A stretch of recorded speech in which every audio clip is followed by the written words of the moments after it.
mo kí gbogbo apá kú dédé àkókò yìí à ń tẹ́ túfàjà ò sí ń bẹ̀ mọ́ ẹni tí ọba sí ń lé wọ́n gbọ́dọ̀ ti jíṣẹ́ fún and again gbogbo ata ní access sí social media ta ní access sí television ta ní access sí rédíò a gbọ́dọ̀ ti gbọ́ ìròyìn tó jáde wípé owó epo pẹtrólù jálá kan ó ti gòkè díẹ̀ sí i oríṣiríṣi àwọn nǹkan lọ́rọ̀ mọ́ ṣùgbọ́n ní tí mo fẹ́ sọ̀rọ̀ nípa ẹ̀ ní ìsìn òun náà ni ọ̀rọ̀ tí àjọ NLC àbí tí ààrẹ wọn fi síta nípa ó ní we feel betrayed tó ń gbìyànjú àsọ ni wípé ìjọba orílẹ̀-èdè Nàìjíríà betray àwọn wọ́n dalẹ̀ àwọn ààrẹ Bọ́lá Ahmed Tinubu dalẹ̀ àwọn ẹ jẹ́ kí n kọ́kọ́ kàtẹ̀jáde tí wọ́n fi síta náà then káwa analyse one after the other according to only we are filled with a deep sense of betrayal as the federal government clandestinely increases the pump price of PMC. One of the reasons for accepting 70,000 naira as national minimum wage was the understanding that the pump price of PMS would not be increased, even as we knew that 70,000 naira was not sufficient. We recall vividly when Mr. President gave us the devil's alternatives to choose from, either 250,000 naira as minimum wage subject to the rise of the pump price between 1,500 naira and 2,000 naira and 70,000 naira at old PMS rates. We opted for the latter because we could not bring ourselves to accept further punishment on Nigerians. But here we are, barely 1 month after, and with government yet to commence payment of the new national minimum wage, confronted by reality we cannot explain. It is both traumatic and right marriage. Yet when we told government that its approach to resolving the first subsidy contradictions was patently faulty and would not last, its front row cheerleaders sneered at us, saying we did not understand basic economics. But if truth to be told, this act of betrayal is consistent with the character of this government. We recall the assurances we were given by the leadership of the National Assembly on the 250% tariff hike that it had been dealt with, and there was no need to openly engage the Minister of Power, who was at the meeting. Instead of the promised reversal, the rate has since been jacked up, further putting more Nigerians and businesses in jeopardy. The combined effect of government's ferocious right-wing market policies brought Nigerians and Nigeria to their all-time low and led to the end hunger/end bad governance protest. Rather than make amends, government arrested and handed into detention some of those who took part and some of those who had nothing to do with this protest, charging them with criminal conspiracy, subversion, treasonable felony, terrorism, financing, and cyber crime with an intent to overthrow the government of President Tinubu. The police and other security agencies have since been on rampage, terrorizing the citizenry in pursuance of government's agenda of Muslim lawful dissent. In braving pursuit, they have defamed and libelled not a few individuals. They have gone as far as appropriating the statutory roles of the Ministry of Labour and Employment in resolving trade dispute matters and issues considered outside the jurisdiction of the security agencies. That the government is on rampage in the face of steaming conditions of living is an understatement, but we promise Nigerians that we at the Nigeria Labour Congress will not be cowed into submission. Together with civil society, we brought about this democracy where some of the actors in the power today were conspiring with the military on how to perpetuate their hold on political power. When the state and the security forces picked on us in a hybrid war we had our suspicions. We knew they were up to something sinister and needed to divert our attention, or possibly frighten or weaken us before they came up with it, so that we would not have a robust response. Now that their chickens have come to roast, we were right in our suspicions. However, we want to let Nigerians know that the clandestine slash surreptitious increase in the pump price of PMS is the first among the equally sinister policies government has up its sleeve. On our part, we stand resolute with the people and will neither be distracted nor intimidated by the government or its security agencies. We insist that government cannot criminalize protest or basic rights in the domain of the citizenry. Accordingly, we demand the immediate 1. Reversal of the latest increase in the pump of PMS across the country. 2. Release all those incarcerated or being prosecuted on the assumption of having participated in the recent protest. 3. Halt the indiscriminate arrest and detention of citizens on trumped-up charges. 4. Reversal of the 250% tariff hike in electricity. 5. Stop to the hijack of the duties of the Ministry of Labour and Employment. 6. End to policies that engender hunger and insecurity. 7. Halt to government's culture of terror, fear and lying. We are guided by our belief in our country and the need to secure and sustain its sovereignty, integrity and welfare of the people. In the coming days, the appropriate organs of the Congress will be meeting to take appropriate decisions which will be made public. Comrade Joe Ajaero, President. Ọ̀rọ̀ tí ẹgbẹ́ òṣìṣẹ́ sọ lélẹ́yìí, àtẹ̀jáde tí wọ́n fi síta lélẹ́yìí látọwọ́ ààrẹ wọn. Now ọ̀rọ̀ pọ̀ nínú òwe kọ́bọ̀ gẹ́gẹ́ bí nǹkan tí wọ́n sọ. Now tẹ́ bá gbọ́ ní tí mo kà síta yẹn dáadáa, ẹgbẹ́ òṣìṣẹ́ làwọn feel betrayed. Ìjọba dalẹ̀ àwọn, ààrẹ Bọ́lá Ahmed Tinubu dalẹ̀ àwọn. Ọ̀nà wo ni wọ́n gbà dalẹ̀ ẹgbẹ́ òṣìṣẹ́? Ó ní pé nígbà tí wọ́n increase owó epo ń jò ní, ẹgbẹ́ òṣìṣẹ́ ń béèrè fún ẹ̀kúnwó, wọ́n làwọn fẹ́ 250,000 naira. Then ìjọba ń pe oríṣiríṣi ìpàdé, 250,000 naira ó ti pọ̀ jù. Wọ́n ti kọ́kọ́ ń béèrè fún 400,000 naira plus or close to 500,000 naira. Tí majority wa sọ ń gbà yẹn wípé kò sí ìjọba kan tó máa san iye owó yẹn. Nígbà tó yá wọn dé sí 250,000 naira. Then gọ́ọ̀mẹ̀ntì ṣèpàdé pọ̀ pẹ̀lú wọn pé bẹ́ẹ̀ bá ní ká san 250,000 naira á san o, ṣùgbọ́n a máa sọ owó epo sí 1,000 between 1,500 naira to 2,000 naira. Ìyẹn ni pé tẹ́ bá hàn pa fẹ́ ká increase owó yín, fẹ́ ká increase minimum wage sí 250,000 naira kò sí wàhálà, ṣùgbọ́n àmọ́ rí pé ní 1,500 or 2,000 naira. Secondly, pé tẹ́ bá wá lè gba 70,000 naira pump price, iye owó tá à ń tepo petrol kò ní kúrò ní price tó wà, kò ní fluctuate, kò dẹ̀ ní increase kúrò níbi tó wà. Wọ́n ti wá feel betrayed báyìí torí pé àdéhùn wọn kankan kò sí lè tó ṣe ń bẹ̀, and I would even have advised them ní kí ló dé tí wọ́n ò béèrè fún 250,000 naira kan wá jẹ́ kí gọ́ọ̀mẹ̀ntì wá fèsì wá pẹ̀lú 1,500 and 2,000 naira per litre epo, because ibi tá à ń lọ yìí òye yé mi pé owó epo ò ní padà sẹ́yìn,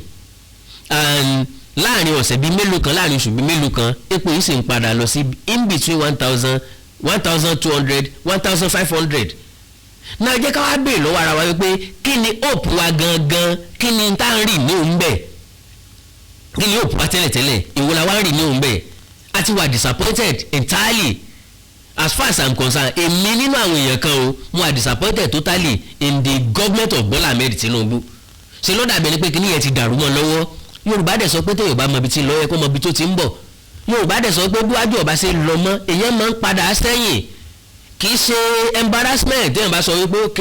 níbi tí mo bá dé yìí mo ti try ẹ jẹ́ kẹ́lẹ́ mi wá gbé ń bẹ̀. Joe Biden ó fẹ́ lọ fún president lẹ́ẹ̀kejì gbọ́ngbà tó yá àwọn èèyàn bẹ̀rẹ̀ sí ní pè sákìyèsí ọ̀gbẹ́ni ó ti ń gbàgbé oríṣiríṣi nǹkan ọ̀gbẹ́ni ọjọ́ orí òsì ṣáìdì ẹ mọ́ ọ̀gbẹ́ni ó ti dàgbà jẹ́ kẹ́lómi tó wà competent kó díje. Kí ni Joe Biden ṣe ó step aside láti fún àwọn ẹlòmíì láàyè láti díje. Ọ̀rọ̀ tí wà ò rí bẹ́ẹ̀ ní Nàìjíríà tìrán ń dán yín ní dandan ní kákú sórí ipò dandan ní kán embarrass wá jáde kó ń bẹ̀. Kí ni Bola Ahmed Tinubu fẹ́ bá jáde kí ni a fẹ́ dúró dè because à ń sọ tẹ́lẹ̀ wípé n tó ń ṣe lórí ìjọba ní ìṣe ò mátà n tó ṣe tí tó fi parí ìjọba ló mátà no kì í ṣe n tó ṣe tó fi parí ìjọba any policy tí ò bá ti ní fẹ́fọ́ mẹ̀kúnnù any policy tí ò bá ti ní ràn wá lọ́wọ́ any policy yóò kó ìnira ńlá bá wa tí ò wá ní sí ìdẹ̀rùn lẹ́yìn ìnira yẹn a ní ìdírú policy bẹ́ẹ̀. So now 70,000 naira tẹ promise àwọn òṣìṣẹ́ gẹ́gẹ́ bí minimum wage kò tí wà implemented already gbogbo governors kan náà ti accept káwọn máa san ẹ̀ tí ìbẹ̀rẹ̀ sí san gan. Epo ní ìsìn ti fò sí 895 naira gbogbo àwọn tí wọ́n ṣàjọyọ̀ pé ilé epo Dangote fẹ́ bẹ̀rẹ̀ sí tepo I don't really understand kí ni èèmù wọn kí ni ìgbàgbọ́ wọn kí ni wọ́n expect. So wọ́n believe pé tí Dangote bá ti ń refine epo tá a ti ń re epo lọ́wọ́ Dangote ṣé wọ́n rò pé owó epo yẹn máa wá wálẹ̀ yóò padà sí 400 naira bí yóò padà sí 500 naira lo and behold owó epo yẹn máa increase kúrò ní 895 naira tó wà nísìnyí. Tí Dangote bá ṣe mistake tó bá fún wa ní lesser price níbẹ̀rẹ̀ wọ́n máa padà increase ẹ̀ oríṣiríṣi nǹkan ló rọ̀ mọ́ mo padà bọ̀ wá ṣàlàyé ẹ̀ mo fẹ́ ṣe lọ́tọ̀ọ̀tọ̀ mo fẹ́ yọ lọ́tọ̀ọ̀tọ̀ ká má dàpọ̀ mọ́ra wọn. Ilé tó gbé mi wá nìsín ni ọ̀rọ̀ àwọn NLC wọ́n ti wà justified wọ́n ní again gbogbo request wọn tí federal government bá gbọ́n ó yẹ kí wọ́n mú gbogbo request wọn ṣe and again anytime soon tí NLC bá pè fún protest tó bá wù ọ́ kó gbọ́ tó bá wù ọ́ kó mọ́ gbọ́ we should all join the protest if care is not taken because àwọn NLC nìkan ni government ó máa rí gẹ́gẹ́ bí èèyàn burúkú àwọn nìkan náà máa negotiate pẹ̀lú tí wọ́n bá negotiate minimum wage pẹ̀lú NLC then àwa tá a ṣiṣẹ́ ìjọba ńkọ́ tá a gba salary ńkọ́ of what benefit fáwọn èèyàn lómi tá a ṣiṣẹ́ ara wa àbí fáwọn èèyàn míì tó ń ṣiṣẹ́ lọ́ndà èèyàn kí ni benefit tọ̀dọ̀ tiwa àwọn ò ní minimum wage tá a fẹ́ gbà either 70,000 naira or 250,000 or 500,000 naira we don't have. Ibì kan náà láti ibi ọjà kan náà láti fẹ́ rà school kan náà làwọn ọmọ wa ń lọ owó kan lájọ ń ná so kí ló fẹ́ jẹ́ fèètì tiwa. Now gẹ́gẹ́ bí NLC ṣe sọ àwọn tẹ́ arrest lásìkò protest release wọn and again kí náà ó dọjọ́ tí Nàìjíríà bá tó kúrò lórí ká criminalize protest. Now a blame government fún protest eléyìí tó kọjá lọ yìí Kennedy kò ju intention motivation entirely sọ wípé ó jẹ́ reason and purpose tí àwọn kan fi organize protest yẹn àtàwọn tó wà behind the protest yẹn ní ò jẹ́ kí mi ò gba tiẹ̀ dàbí alára because mo fọkàn sí pé ọ̀nà láti bá gọ́ọ̀mẹ̀ntì sọ̀rọ̀ náà ní protest ká yanṣẹ́lódì káwọn ìṣèdáṣẹ́ sílẹ̀ then ká tó ṣèwọ́de tá a bá ṣe pẹ̀lú ẹ̀rọ wọ́ọ́rọ́wọ́ then ìgbà yẹn la máa mọ̀ pé à ń ṣe protest táwọn èèyàn gidi náà bá jáde protest ní north kò sí èèyàn gidi tó jáde láàrin wọn àwọn ọmọ wẹrẹ náà kàn dá sáàrin ìlú àwọn èèyàn kan fọ́ọ̀lù káàkiri ni bọ́n ṣe ń fọ́ ṣọ́ọ̀bù náà ń jálé onílé bọ́n ṣe ń dáná sun gélé náà ń dáná sun tọ̀hún náà ń ba gbogbo nǹkan jẹ́ so ìyẹn kọ́ ni wọ́n pè ní protest ni pé ká ṣèwọ́de ká dìlé iṣẹ́ ká má jẹ́ káwọn èèyàn ráàyè kọjá ní moment yẹn kan kọjá that is number one secondly ká wá kóra wa jọ síbì kan ká wá address government ká address ara wa ká address government ká fi resolution wá síwájú government ìdí tá a fi protest lélẹ́yìí ní ta fẹ́ kíjọba ó ṣe lélẹ́yìí gbèdéke àkókò tá a fún ọ lélẹ́yìí eléyìí ló jẹ́ short time eléyìí ló jẹ́ long time eléyìí níjọba yẹ kó tètè yanjú eléyìí ni wọ́n lè yanjú on process. So now wọ́n ti betray NLC bó mo sọ fún president NLC Ajaero pé ẹ̀yin nìkan kọ́ ni wọ́n betray o wọ́n betray àwa tá a kì í ṣe NLC náà especially Bola Ahmed Tinubu betray trust wa mo mọ̀ pé bóun náà ṣe wà yẹn oríṣiríṣi àwọn èèyàn ló máa tán wípé second term ẹ̀ ti certain kò certain no brother daddy kò certain pàápàá second time was certain. Gbogbo àwọn tá tẹ̀lé ní tàgọ́ kọ́kọ́ la máa tẹ̀lé lẹ́ẹ̀kejì. The best thing you can do is either for you to go back to subsidy, be paying back subsidy, tàbí kówó epo já wálẹ̀, and saying tó wà nídìí epo kò fi hàn mí pé owó epo máa já wálẹ̀. Kí làwọn nǹkan tọrọ mọ́ ń bọ̀ ẹ jẹ́ kí n sáré polówó tí mo ń ta mò ń bọ̀ jàre inú ń bí mi ara ń kan mi ara gbogbo ara mi ló ń gbóná orúfẹ́ lè mọ̀ jáde lórí mi mò ń bọ̀.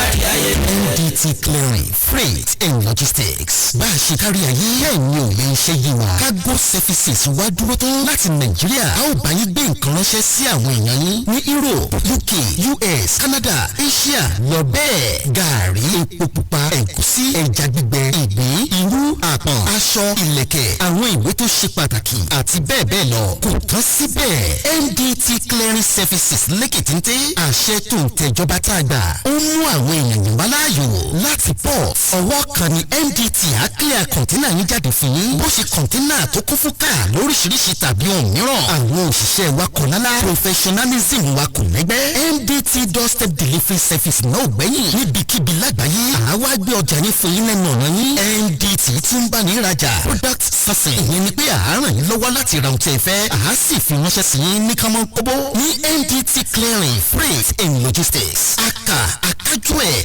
àtò, àlétò, iṣẹ́ wa yàn. Ó yanjú lówó péréte. Ẹ máa bọ̀ nínú ilé-iṣẹ́ MDT ní nọ́mbà 22 Latif Salami Street, Ajao Estate, Ìkẹjà, Lagos. A sì tún ní ẹ̀ka káàkiri orílẹ̀-èdè Nàìjíríà. Ẹ bá wa sọ̀rọ̀ 0818-231-1480 àti 0912-907-4004. Bákan náà, ilé-iṣẹ́ MDT lókè òkun wà ní Toronto, Canada. Please call +16472895364. Website www.mdtfreights.com. MDT Clearing, Freight and Logistics. Assure delivery. Mo kí gbogbo etí tó ń gbọ́ wa nílé, mo sì kí gbogbo ojú tó ń wò wá nílé pé ojú tẹ fi ń wò wá ò ní fọ́, etí tẹ sì fi ń gbọ́ wa ò ní di. Orúkọ tèmi ni Godwin tí gbogbo ẹ̀yin èèyàn mọ̀ sí ìyá Ìjẹ̀bú. Gẹ́gẹ́ bí ẹ ṣe mọ̀ ní ìṣe wa, ìpè ìlera yín òun ló jẹ wá lógún. A tún ti dé bí a ṣe ń dé o. Gbogbo ẹ̀yin tí ẹ ní ìṣòro tó jẹ́ pé ọkùnrin tó dàbí obìnrin nínú ilé, ọkùnrin tí ò lè ṣojúṣe ẹ̀ pẹ̀lú ìyàwó ẹ̀, ẹ kọ̀ sí iléeṣẹ́ Godwin. Ẹ̀yin tó jẹ́ pé pépà lè má kà lálẹ́, ẹ má kà pépà bù, ẹ kọ̀ sí wa. A ní pákéjì oríṣiríṣi fún yín, a ní 3-in-1, a ní 2-in-1 fẹ́yìn ọkùnrin tó lè jẹ́ kẹ́ tó máa jẹ́ kẹ́ ṣe bó ṣe yẹ kẹ́ ṣe. Bákan náà ni ìṣòro tí a pè ní arthritis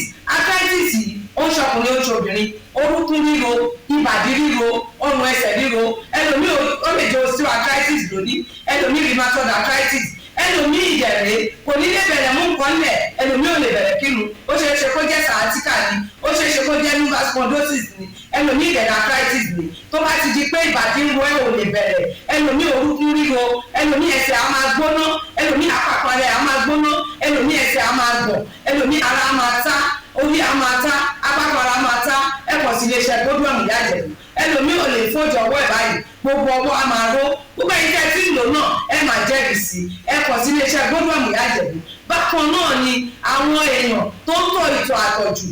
àtọ̀jù yìí ó ṣeé ṣe kó jẹ́ pé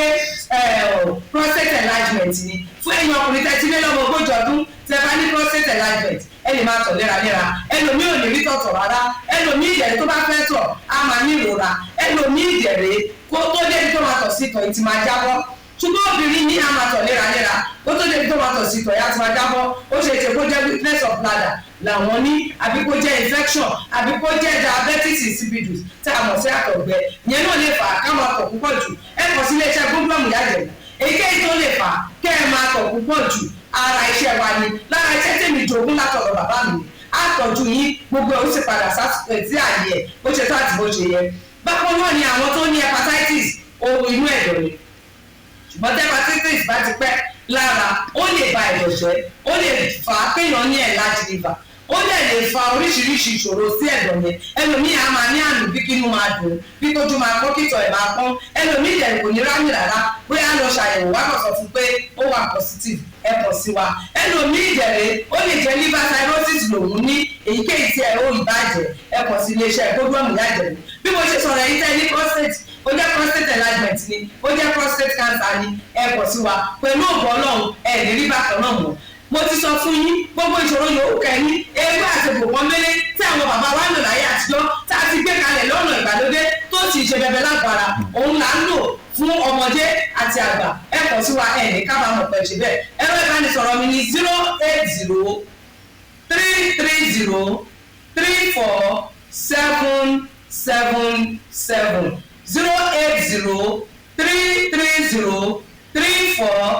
08033303477 ẹ bá wà lamẹ́ríkà kẹ́ ẹ wà ní Spain kẹ́ ẹ wà ní UK ibikíbi tẹ́ ẹ bá wà ó jẹ́ Canada ni ó lè jẹ́ Port Harcourt ni ó jẹ́ Abuja ni ibikíbi tẹ́ ẹ bá wà ẹ kọ̀ sí iléeṣẹ́ Godwin Ìyájẹ̀bú ẹ bá mi sọ̀rọ̀ lórí WhatsApp ẹ lè pè mí ẹ lè fi voice note lẹ̀ ẹ lè fi message lẹ̀ lórí WhatsApp máa dá yín lóhùn bó ṣe tó àti bó ṣe yẹ gbogbo ibi tẹ́ ẹ bá wà lè gbòógì wá máa dé ẹ sì ní kábàámọ̀ pé ẹ kọ̀ sí iléeṣẹ́ Godwin Ìyájẹ̀bú ẹlòmíì apákan rẹ̀ á máa kú kí ló fà sápákan ara fi ń kú ẹ kọ̀ sí wa ẹ máa mọ̀ ẹlòmíì ọmọ àdídì máa steve ẹlòmíì àyà ló máa dùn ẹlòmíì ẹ̀gbẹ́ ló máa dùn ẹlòmíì á máa wúkọ́ ó lè wúkọ́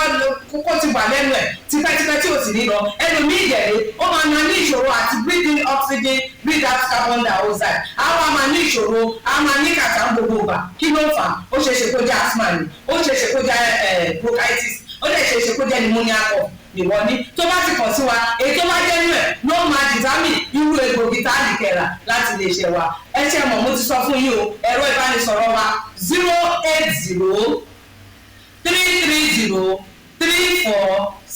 08033034777 iléeṣẹ́ Godwin last bus stop yín ni pẹ̀lú agbára Ọlọ́run remember if it is not Godwin it can never be like Godwin. I used to tell you health is something to be treasured. Ire o. Àwíkòǹkò development fans club ilé aláyọ̀ ilé wa. Àwíkòǹkò development fans club ilé aláyọ̀ ilé wa. Ẹgbẹ́ tó dúró fún ìdàgbàsókè àti tẹ̀síwájú èdè àṣà àtún àjogúnbá ilẹ̀ Yorùbá. Ẹgbẹ́ tó ń fẹ́ ìrẹ́pọ̀ gbogbo ọmọ Yorùbá tó tún gbé àṣà àti ṣe Yorùbá lárugẹ. Àwíkòǹkò development fans club ilé aláyọ̀ ilé wa. Àwíkòǹkò development fans club worldwide ẹgbẹ́ tí kò rògbòkú lé ìjọba ẹgbẹ́ tó dúró fún ìdàgbàsókè àti ìtẹ̀síwájú èdè àṣà àtún àjogúnbá ilẹ̀ Yorùbá pẹ̀lú àtìlẹ́yìn gbajúgbajà pèdèpèdè ní àkàndá ọ̀rọ̀. Àwíkòǹkò ẹgbẹ́ tó ń fẹ́ ìrẹ́pọ̀ gbogbo ọmọ Yorùbá ẹgbẹ́ tó ń gbé àṣà àti ṣe Yorùbá lárugẹ ẹgbẹ́ tó dúró láti ṣàtìlẹ́yìn tó gbọngbọ́n fún àkàndá ọ̀rọ̀. Àwíkòǹkò àti àwọn ètò rẹ̀ káàkiri àgbáyé àǹfààní wà láti darapọ̀ mọ́ wa ẹ bá wa sọ̀rọ̀ lórí WhatsApp nìkan ẹ lè pè wá ẹ lè send text message tàbí voice note pẹ̀lú àwọn nọ́mbà wọ̀nyí +2348053270136 tàbí ààrẹ ẹgbẹ́ Adéolú Adékọ́lá lórí +17048912729. Àwíkòǹkò development fans club worldwide ilé aláyọ̀ nílé wa.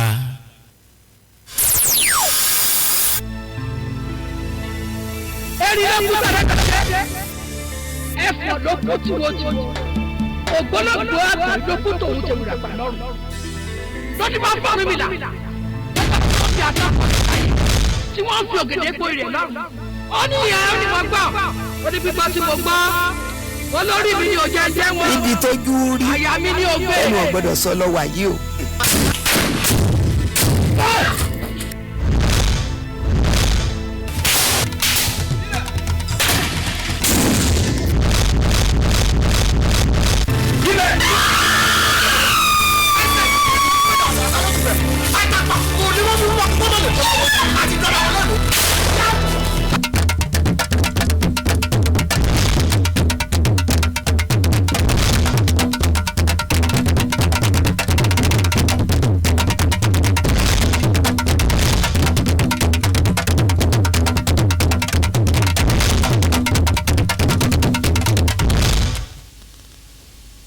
káàbọ̀ padà ọ̀rọ̀ tó sojú lọ farasin àwòtá bá ń ṣe nínú ẹnìkan ní jáwo ṣùgbọ́n àgbàlagbà tí ń sọ̀rọ̀ tí ń làágùn Yorùbá lẹ́kún ní ń sun ẹni tá a bá lóde ijó nìkan là á pé sára le àbí ò le ẹ̀kọ́ òṣojú mímu for everybody lórílẹ̀‐èdè Nàìjíríà lásìkò tá a wáyé because kò sọ́jọ́ tá a gbọ́rò yẹn ayọ̀ rí mi látijọ́ tán ti bí mi tí mo ti gbọ́jú tí mo ti dàgbà mi tí ìgbọ́rò yẹn ayọ̀ kankan nípa Nàìjíríà rí àwọn ràlẹ̀ràlẹ̀ ròyìn ayọ̀ tá a lè pa gbọ́ ni pé bóyá Super Eagles gba trophy wọ́n win ní Olympic ó tán ìròyìn ayọ̀ tá a gbọ́ nìyẹn ká pàrònú wa sí tá a bá fẹ́ lọ wòran bọ́ọ̀ tá a bá wo bọ́ọ̀lù tán ká tó gbé wà lálẹ́ ayé wa so now kí ni tá a fẹ́ sọ wípé ó fi dẹ̀ wá lọ́rùn kò sí káwọn wulẹ̀ tanra wa gẹ́gẹ́ bí NNPC ṣe àbí NLC ṣe sọ ẹnu mi àgò wọ́n ní ìgbà táwọn ṣèpàdé pọ̀ pẹ̀lú àwọn olóyè nínú àwọn asòfin orílẹ̀-èdè yìí àwọn jẹ́ kó yé wọn wípé àwọn ń gbọ́ fìrìfìrì wípé owó epo máa gbéra sókè àwọn fẹ́ mọ béèrè ọ̀rọ̀ mọ́ lọ́ọ̀yà Minister of Power tó wà níkàlẹ̀ ṣùgbọ́n wọ́n sáré ráìtẹ̀ ọ̀ pé no àmọ́ nìyẹn kò sí lára ẹran jàre ìtì ọ̀gẹ̀dẹ̀ ni kò tó nǹkan tí èèyàn ṣẹ̀ṣẹ̀ ń lọ̀dá nítorí ẹ̀ pé káwọn ọmọ wulẹ̀ àwọn tí ń gbégbèsè láti resolve ẹ̀ débi pé irú ẹ̀ ò ní wáyé rárá so meanwhile wọ́n ti ní tí wọ́n fẹ́ ṣe lọ́kàn ní tí wọ́n dẹ̀ ní lọ́kàn tí gọ́ọ̀mẹ̀ntì ní lọ́kàn ni pé whatever tó ń bá ti fẹ́ ṣe náà ló ń fẹ́ ṣe and ó wà very very surprising very very annoying very very disappointing wípé Bọ́lá Ahmed Tinubu náà lè máa lo ìjọba apàṣẹ wàá ó fi rẹ̀ hàn gẹ́gẹ́ bí autocrat authoritarian tó jẹ́ wípé nǹkan tó bá wù ú lẹ́mìí ló fẹ́ máa ṣe láì wo ìhà tó máa kọ sí wa tẹ́lẹ̀tẹ́lẹ̀ ńgbà tí Bọ́lá Ahmed Tinubu dé èmi rò pé democrat ni because as a democrat government welfare aráàlú ni máa ń jẹ wọ́n lọ́kàn tí wọ́n bá mójútó ọ̀rọ̀ education wọ́n á mójútó ọ̀rọ̀ health care ṣùgbọ́n ìjọba Bọ́lá Ahmed Tinubu nìsín etí lóbìnrin fi ń gbòòrò ní gbogbo nǹkan à ń gbọ́ trillions of naira fún budget à ń gbọ́ billions of naira fún allocation à ń gbọ́ billions of naira wí wọ́n falaya ẹlẹ́kajẹ̀ka eléyìí alájọjàjọ eléyìí at the end of the day lo and behold kò sí thousands of naira nínú ìgbésí ayé àwọn aráàlú Yorùbá sọ wípé oòrùn tó kù lókè ọ̀tá sọ gbẹ that is bẹ́ẹ̀ yẹn bá tètè fọ aṣọ ẹ o tó dẹ̀ tètè sá sí gbangba bí tóòrùn ṣì wà ló máa tó gbẹ o possibly bóyá Bọ́lá Ahmed Tinubu lè ronú gbégbésẹ̀ nǹkan tó lè ṣe tí dẹ̀rùn fi padà wá bá wa because ní tí mẹ̀kúnnù ń béèrè fún ó náà ní dẹ̀rùn náà ní dividend of democracy ó náà ní káwa náà jẹ mọ̀dọ̀mọ́dọ̀ òṣèlú bí tí wù kọ́ ó kéré kọ́ mọ níbi iná gún bóyá kékeré káwa náà tiẹ̀ tẹ̀sí ẹ̀ wò káwa náà jẹ gbádùn wò díẹ̀ níwọ̀nba wáyé tó wá jẹ́ pé gbogbo gọ́ọ̀mẹ̀ntì tó dé ńlá àrígbádùn kankan jẹ́ àmọ́ wá fọdún yẹn dún everybody tí bá ti ń bọ̀ láàmú hope wípé tẹ́lẹ̀ bá ti dé yóò mú nǹkan rọ̀sọ̀mù ńgbà tó bá sọjọ́ ń bẹ̀ everybody ń ké Yar'Adua dé wọn ní àpẹẹrẹ rere lélẹ́yìí o ẹnìkan fowó kówó epo ẹnìkan yọ kó ń bẹ̀ pé eléyìí ó ṣe dáadáa ikú dẹ̀ pa Yar'Adua lójúdé àbúrò rẹ̀ àbígbákejì rẹ̀ Goodluck Jonathan ó bọ́ sípò Goodluck Jonathan ń gbìyànjú ó ń kówó síta àwọn èèyàn tó ń kówó fún wọn ò fowó ṣe ń tán ní kán fi ṣe lára lówó tí wọ́n ní kán fi ra nǹkan ìjà ogun táwọn kan pín mọ́ra wọn lọ́wọ́ $2.9 billion táwọn kan pín mọ́ra wọn lọ́wọ́ gbogbo abẹ̀rẹ̀ sí ní pariwo Goodluck ti jẹ́ ntújù ó ti tutù jù gan in fact èèyàn ó ti gọ̀ jù kì í ṣe bẹ́ẹ̀ ló yẹ kó jẹ́ pírẹ́sídẹ̀ǹtì ẹ ló tutù jù torí bẹ́ẹ̀ ni ó sì lè takò àwọn tí wọ́n ń jí ọmọ gbé tán kó àwọn ọmọ sí bọ́ọ̀kì kò sẹ́ bá bèèrè lọ́wọ́ àwọn kan wọ́n á nítorí ìhà tó kọ sọ́rọ̀ àwọn ọmọ sí bọ́ọ̀kì ni nítorí ẹ̀ lè ṣe dìbò fún Buhari torí pé ológun ni ó lè ní mẹ́sì ó lè tọ̀ yọ̀wọ̀n bó ṣe fẹ́ gba àwọn ọmọ yẹn padà láti ìgbà tí Buhari ti dé mélòó náà wá rí gbà nínú àwọn ọmọ yẹn ṣé wọ́n rí wọn gbà tán wọ́n ti ta àwọn tó kó wọ́n ti ta àwọn tí wọ́n tà lẹ́rú láàrin wọn ti tà wọ́n lẹ́rú so oríṣiríṣi nǹkan ló ti ṣẹlẹ̀ lẹ́yìn ìgbà yẹn now Goodluck dé o fúnra lára yín lẹ́ lé lọ ẹni ṣé bàbá ṣé Buhari ló lè ṣe kinní kan Buhari náà mọ̀ dé ọdún mẹ́rin àkọ́kọ́ waste ẹ̀ fún wa ó fi ṣòfò ó ní iye ọjọ́ ó ní iye ọ̀sẹ̀ ó ní iye oṣù tó lò ní orí bẹ́ẹ̀dì ní London níbi tó ti ń tọ́jú ààrẹ ó ní iye millions of dollars tó fi take care rẹ̀ now ẹ tó dìbò fún another 4 years no be juju be that sẹ́nìkan ní ṣe bẹ́ẹ̀ ilẹ̀ ń ṣera yín ṣe báwa la ń ṣera wa lẹ́yìn tó wá lọ ọ̀rọ̀ wá dọ̀rọ̀ Fúlàní mi yọjú Yíbò mi yọjú Yorùbá yọjú àwa wò wípé kọ́lọ́mọ́gbọ́mọ̀ yẹ àwọn ẹ̀yà Ìgbò support tiwọn látòkè délẹ̀ tinútinú tọkàntọkàn ó máa jẹ́ ìwà òpònú tá a bá support ẹ̀yà míì táwọn support ẹ̀yà tiwa ẹ̀yà míì yẹn ká ló dáa ju ẹ̀yà tiwa lọ àríyẹn sọ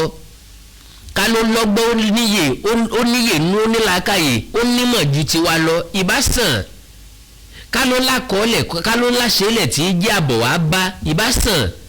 Bọ́lá Ahmed Tinubu ti ṣèfù wa pẹ̀lú àwọn àṣẹ́lẹ̀ because àwọn nǹkan tá a fi jọ́ọ̀jẹ̀ ó wà right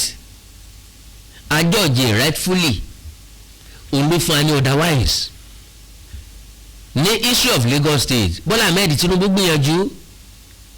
àfọ̀bàjẹ́ ni oríṣi àwọn èèyàn ló ti fẹsẹ̀ wọn múlẹ̀ nínú òṣèlú abìlí ìpẹ́ni tó bá ń ṣe bẹ́ẹ̀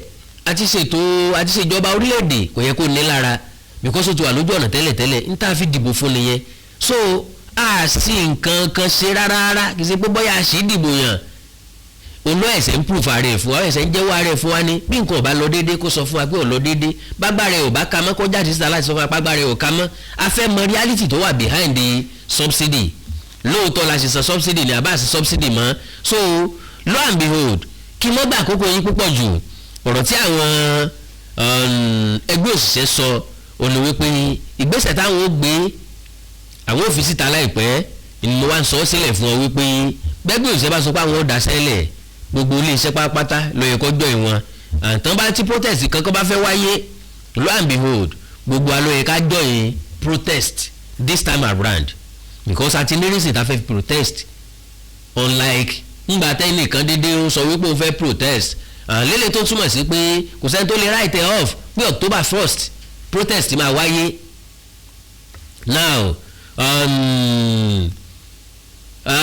ilé tí ìjọba àpapọ̀ ń try láti dẹ́rùbà oríṣiríṣi àwọn èèyàn kí wọ́n lè panu mọ́ kí wọ́n lè mèsọ́nu kí wọ́n lè mọ̀ wọ́n ara wọn kí wọ́n má bàa